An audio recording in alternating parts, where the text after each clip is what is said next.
কটা কথা তোমাদেরকে বলতে এলাম।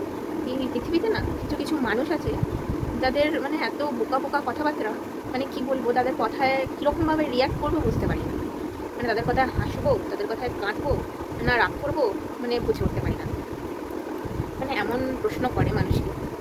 হ্যাঁ, তো আমিও সেরকম প্রশ্নের সম্মুখীন হয়েছি যে তারা নাকি না থাকলে, তাদের নাকি না দেখতে পেলে আমার বাচ্চা নাকি রোগা হয়ে যাচ্ছে। এটা তোমরাই বলো, এরকম বোকা বোকা কথা না? মানে তারা কি খাবার জিনিস যে তাদেরকে আমি প্লেটে আমার ছেলেকে সাজিয়ে গুছিয়ে খেতে দিই, আমার ছেলে খেয়ে শান্তি হয়, তার শরীর স্বাস্থ্য ভালো থাকে? ইদানিং করে তাদেরকে দেখতে পাচ্ছে না, তাদেরকে মানে পরিবেশন করতে পারছি না আমি, সেজন্য আমার ছেলে রোগা হয়ে গেছে। মানে তোমরাই বলো, এই কথাটাতে আমি হাসবো, না রাগ করবো, না কাঁদবো, কী করবো বলো? তাদের নাকি না দেখতে পেয়ে আমার ছেলে নাকি রোগা হয়ে যাবে, মানে যাচ্ছে। মানে কি বলবো, এই ধরনের মেন্টালিটি মানুষজনদের মানে কিছু বলার নেই আমার। সেটা বুঝতেই পারছো আশা করি, রিলেটিভদের মধ্যেই সম্ভব। কারণ রিলেটিভরা ছাড়া এরকম কথা, বা রিলেটিভ বা পাড়া প্রতিবেশী ছাড়া এরকম কথা কেউ সচরাচর বলে না, কারোর এত ঠেকা পড়েনি যে এরকম মন্তব্য করবে। তো ব্যাপারটা হচ্ছে, আমার ছেলে চুল গজায় না, আমার ছেলে হচ্ছে হাঁটতে পারিনি এখনো অবধি, আমার ছেলে এখনো দাঁত গজায়নি। আরে বাবা, ছেলেটা তো আমার, তোমাদের এত প্রবলেম কিসের? তার চুল গজাক, তার দাঁত না গজাক, কি কবে গজাক, তার হাঁটা কবে হবে কি হবে না, এটা আমি বুঝবো না? আমার ছেলে সে যেরকমই হোক, সে আমার ছেলে। তোমাদের এত প্রবলেম কিসের আমি বুঝতে পারি না সব কিছু। ওইটুখানি একটা বাচ্চা, যার কিনা এখনো অবধি 1 বছরও কমপ্লিট হয়নি, হ্যাঁ, সে কিনা মানুষজনদের মনে রাখবে এবং তাদেরকে মনে করে খাওয়া, ঘুম, স্নান সব মানে মাথায় তুলবে।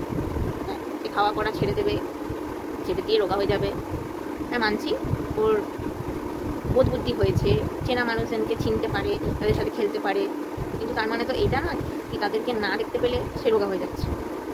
এটা কীরকম ধরনের কথাবার্তা আমি তো বুঝতে পারি না। তোমরাই বলো বন্ধুরা, এটা কীরকম ধরনের কথাবার্তা?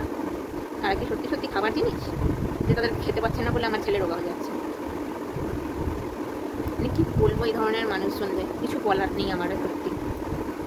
মানে এই ধরনের অনেক রকমের অনেক প্রশ্নের সম্মুখীন হই। কখনো কখনো ভাবি হ্যাঁ এইসব নিয়ে ভিডিও করবো, আবার ভাবি দূর কী করবো ভিডিও এইসব নিয়ে, রোজগারই তো একই কথা শুনতে হয় না হয়। মানে শুনতে শুনতে না আমার গানের পর্দা না মনে হয় পোকা জমে গেছে, সেজন্য আর ভিডিও না করে না থাকতে পারলাম না। মানুষের মেন্টালিটি কী পর্যায়ে যেতে পারে? সে তার আছে মায়ের কাছে, তার দাদু দিদার কাছে, হ্যাঁ, তার মায়ের কাছে থেকে সে নাকি রোগা হয়ে যাবে, তার মা নাকি তাকে যত্ন নিতে পারে না।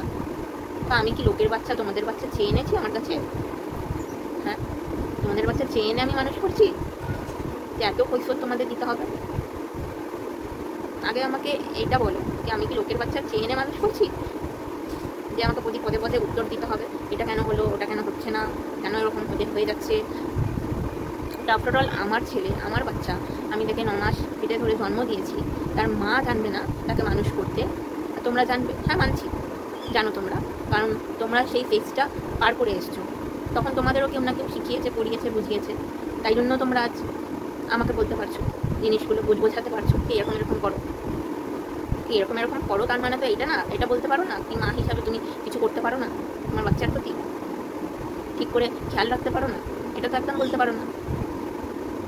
হ্যাঁ, টিপস দিতে পারো বাচ্চাদের কেয়ার করার জন্য, সেটা মানা যায়, সেটা করো, সেটাও আমি জানি, কিন্তু তার মানে এটা না, এটা বলতে পারো না কি একটা মা তার বাচ্চাকে যত্ন নিতে পারে না। কারণ পৃথিবীতে সবার আগে একটা মাই তার বাচ্চাকে যত্ন নেয়, যে যতই ভালোবাসুক না কেন। এই জিনিসগুলো না করো না। আমি জানি এই ভিডিওটা অনেকেই দেখবে, হয়তো আমার রিলেটিভদের কাছেও যাবে, যাক, আমি জানি, যাক, কারণ তাদেরকেও তো বোঝা উচিত, কারণ তারা যে কথাগুলো বলে সেগুলো কতটা মানে যুক্তিযুক্ত নয় বা অসঙ্গতিজনক, কারণ একটা মাকে কতটা হার্ট করতে পারে এই কথাগুলোর মাধ্যমে।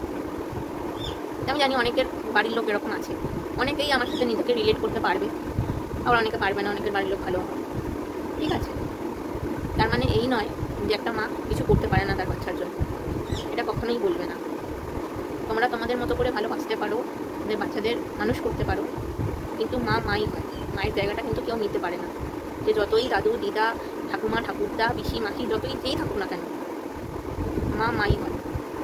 একটা বেলা যদি বাচ্চা কারোর কাছে থাকে, সে দিনের শেষে কিন্তু তার মাকেই খোঁজে, তার মার জন্যই পাগল হয়, অন্য কারোর জন্য নয়। কিন্তু যে তাকে তুমি যতই চকলেট, বেলুন, চিপস দিয়ে ভোলাও না কেন, দিনের শেষে তার মাকেই প্রয়োজন হয়। এই জন্য এই কথাগুলো মাথায় রেখে তারপরে কোনো মাকে কোনো মন্তব্য করতে আসবে বা বলবে।